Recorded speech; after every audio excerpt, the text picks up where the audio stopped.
Hello everyone, welcome back to Witches of the Moon. I'm your Monday hostess Natalie, and this week's topic, we are taking kind of a unique approach. We are going to talk about local things that we use in our craft. So in other words, like local herbs or things that we can wildcraft from right around where we live or obtain from where we live, which come from those areas, and how we use them in our practice. Now, before I get started on this video, I do just want to point out I am wearing my earrings from Gabriel Ayala. He is a Native American artist. He's also a musician and performer. He is fantastic. These earrings specifically I purchased in order to support causes and to bring education to the issue of all of the thousands, and I do mean thousands, people of Indigenous women and children that go missing, and men too, really, that go missing every year from Canada and the United States, and you hear nothing about it on the news. So that's why these are red. He makes these. He does sell these in his shop. I will put the link in the down bar if you wish to make a purchase from any of his delightful products. But I absolutely love Native American jewelry. This is my Chickasaw. Not Chickasaw, sorry.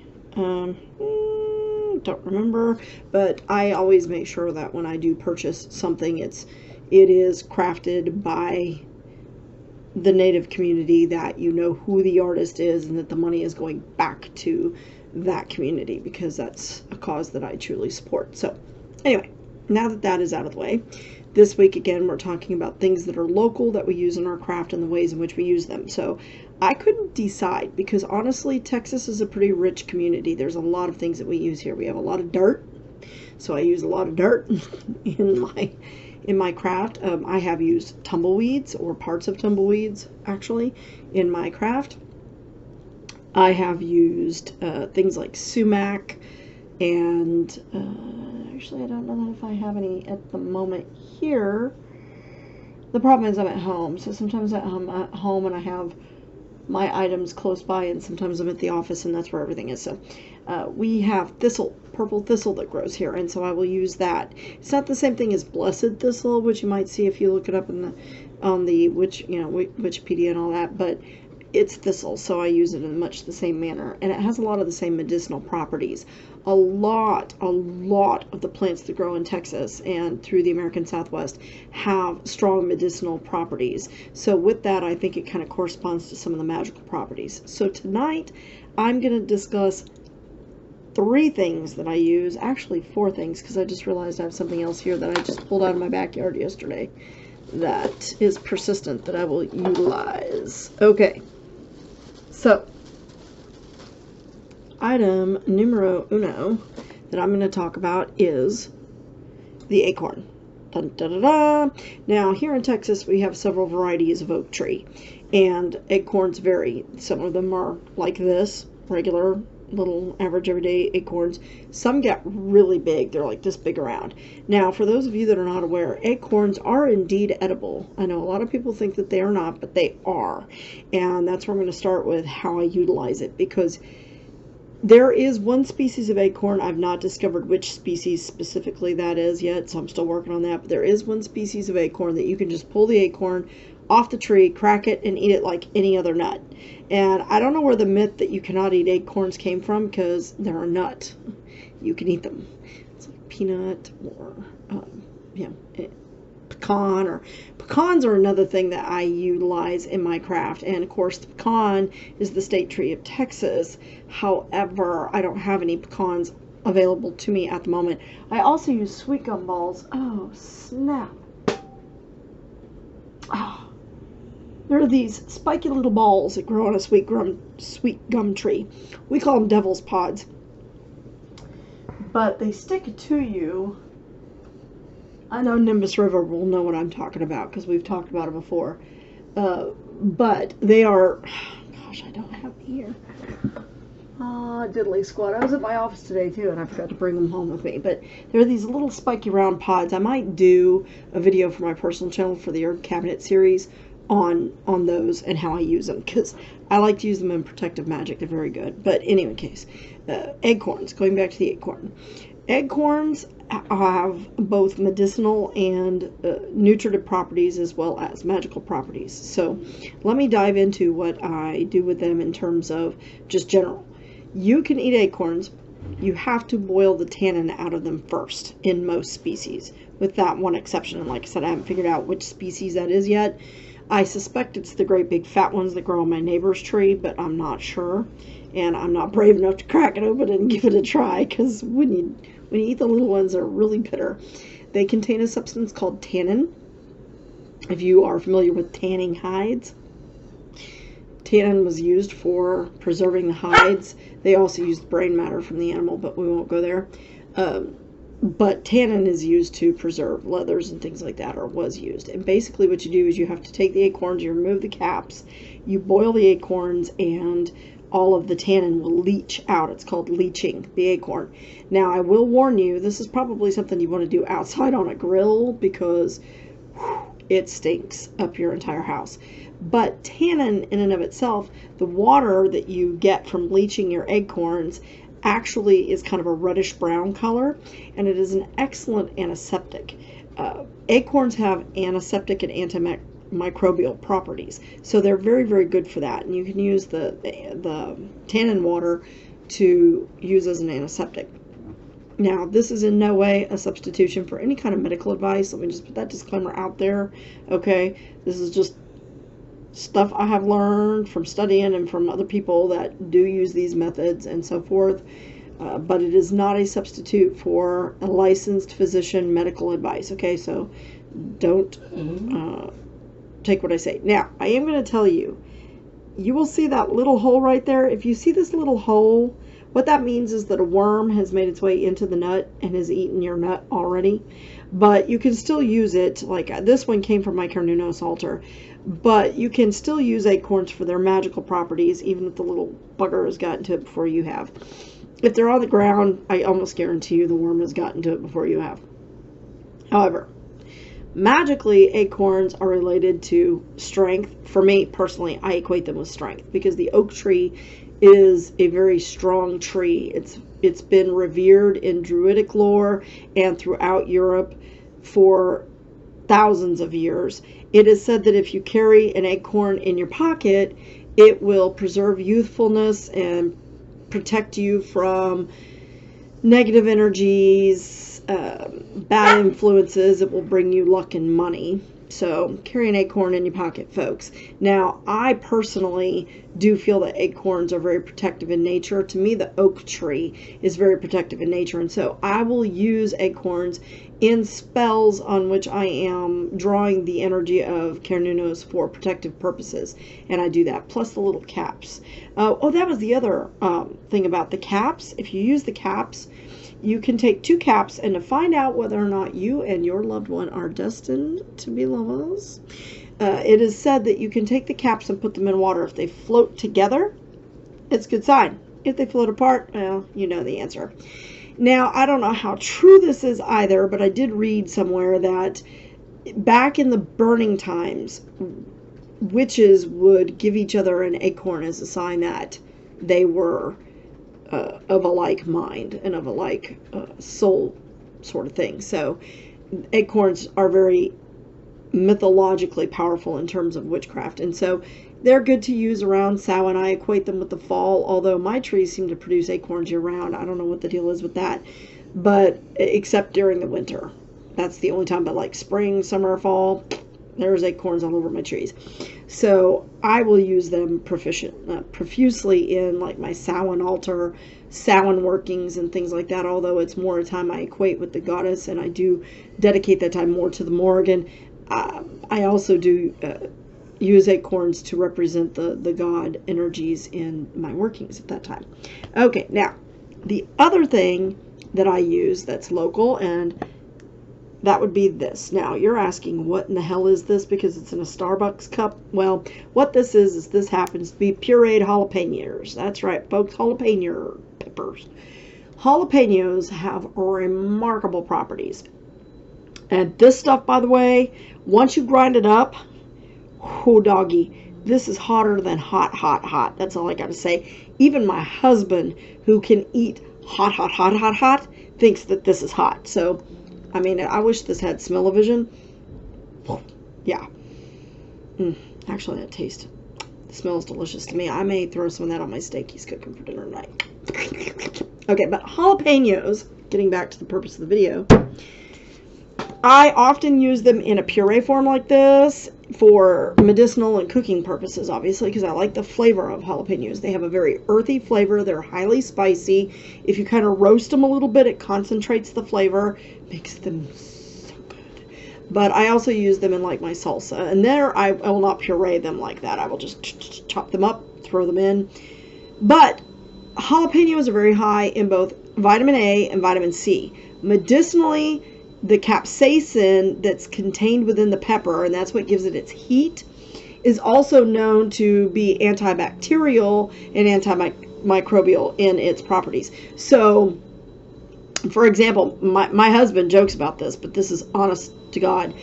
His grandfather was onto something. My husband's grandfather used to say that chili peppers were the cure-all for everything, and he was not far off.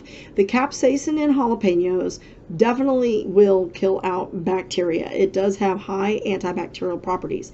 Jalapenos are also very high in folic acid and in several other things. So they're known to boost your metabolism. They believe that they can help you lose weight because the capsaicin kicks in the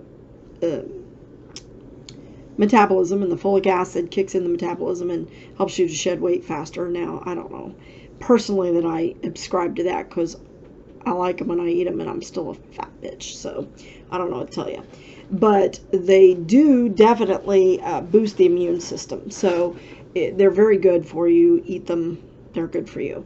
Now, that being said, in terms of magical properties for jalapenos, I use these a lot in like hot foot powder type things. I'll dry them out and then I'll crush them up and use them, or I'll pick the seeds and I'll use the seeds because the seeds are what contain the heat. That's where all that heat is.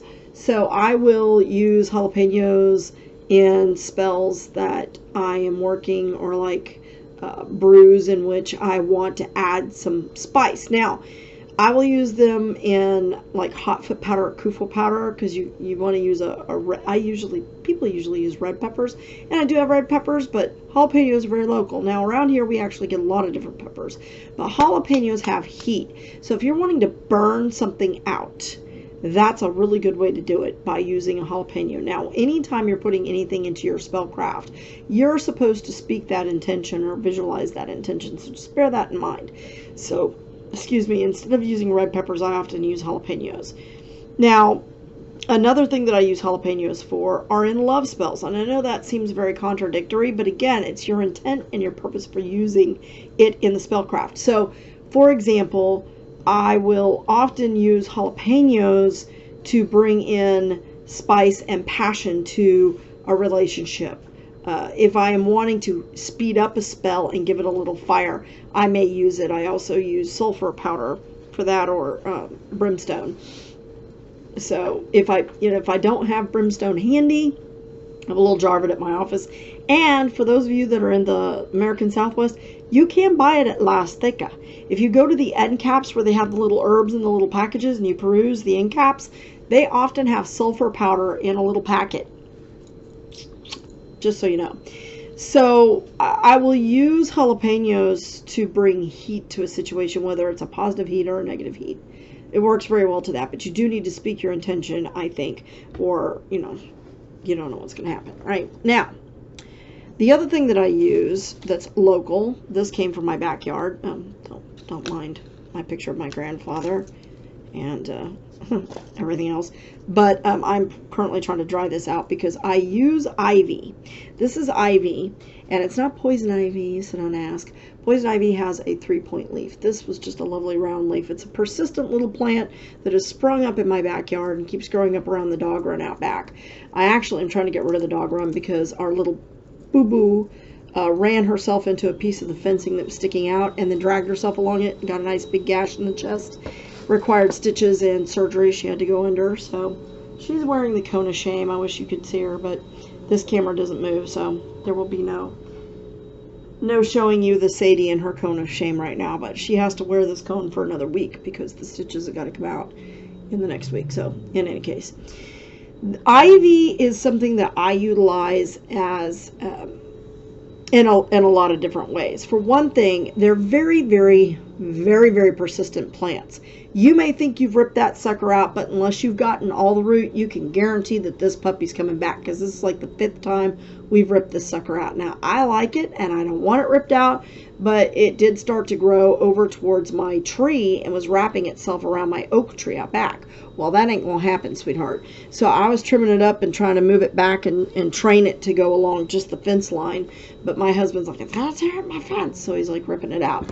So ivy, the way I use this is in spells where I maybe want to be a little sneaky and creepy, because they creep and they slowly wind. These little tendrils right here, they kind of reach out and they wind around something. So if I am wanting kind of a slow and subtle working spell where something sort of reaches out and grabs something, if I'm wanting to hold on to something but I'm wanting a subtle feel to it, I will definitely use ivy in that spell, because ivy is fantastic for holding on to things.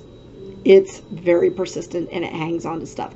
I also use dried out ivy in the herb bath that I use to consecrate my scrying mirrors that I make.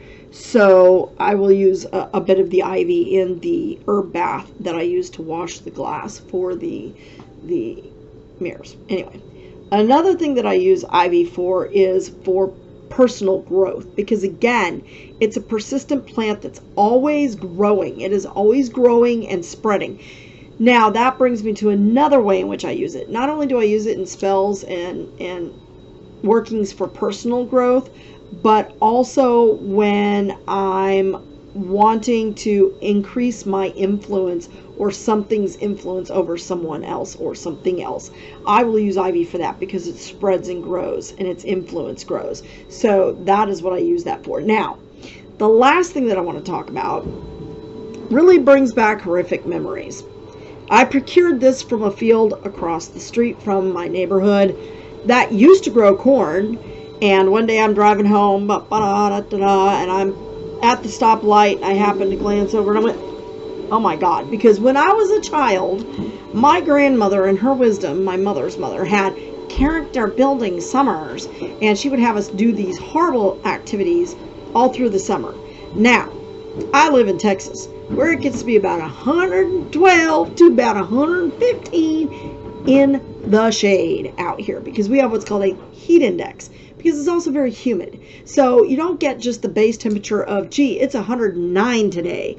We have your heat index of 112 or 115. It's gone up to 120. So it gets hot around here, and the heat is unbearable, because when you have a heat index, what that means is there's humidity in the air that is keeping the heat trapped in. So what that breaks down to is, in some places where you have a dry heat, you can go to the shade and it's 10 to 20 degrees cooler. In Texas, you can go to the shade and you're still going to boil your happy little ass off, because I might get a strike on that from YouTube. You will boil your buns off because it's still hot here. Now, my grandmother one summer decided that we've done quilting, memorizing the Bible, Old and New Testament. Let's see, we did peach picking, which I actually kind of enjoyed. We did quilting, which I hated, because your stitches had to be exactly even and straight, and if one of them was off, she'd rip the whole thing out and make you start over. And we had to stitch so many squares before we could go outside and play. It was awful. The other awful thing she subjected us to is cotton picking. That's right, folks. Cotton picking minute. When they say cotton picking minute, they don't mean a short minute. It's going to take you a while, because you got this little bag strapped across you, you're bent over, you're picking this stuff. Now, what I want to point out is these little pods right here. These little buggers are sharp, and you will poke your fingers and you will bleed. And if you bleed on the cotton, you've ruined it. So you had to be very careful to pull it out a certain way. And then, of course, you have to card the cotton with the little, what looks like a dog brush to get all the seeds out. Now, For some reason, they planted a whole field of cotton where they used to plant corn, and nobody harvested it. So all of this cotton is rotting in the fields. Cotton is your magical friend. Because of the white color of cotton and its absorbent nature, cotton has a lot of magical purposes. For one thing, I find cotton extremely neutral. White is a magically neutral color. Cotton is a magically neutral substance.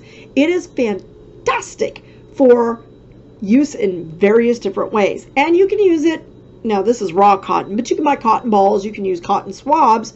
It's actual cotton, folks, so it doesn't matter. Now, if you want to take the pods off and use these sharp little pods in some spell to give somebody a little poke, works great in hexes. But I will tell you, I don't do a lot of that kind of working, because I find that it's actually far more energetically useful to just bless the hell out of everybody else around them. In any case, I will find that cotton, a bowl full of cotton placed around the home, or cotton balls hidden in various little locations, maybe in windowsills, under people's chairs that have particularly negative attitudes, things like that. I will place a bowl of cotton, just little cotton balls, kind of in the middle of the room of the house, as much to the center of the house as I can, because it will absorb all of that negative. And how do you know it's working? It turns dingy. So when your cotton balls are dingy, throw them out, put out fresh. Nice, bright, happy white cotton balls. Now, the other thing that I use cotton for in my magical workings is for blood spells. I will actually sometimes prick my own finger and put some blood on there, or I use it to collect blood from various sources we won't discuss in this video.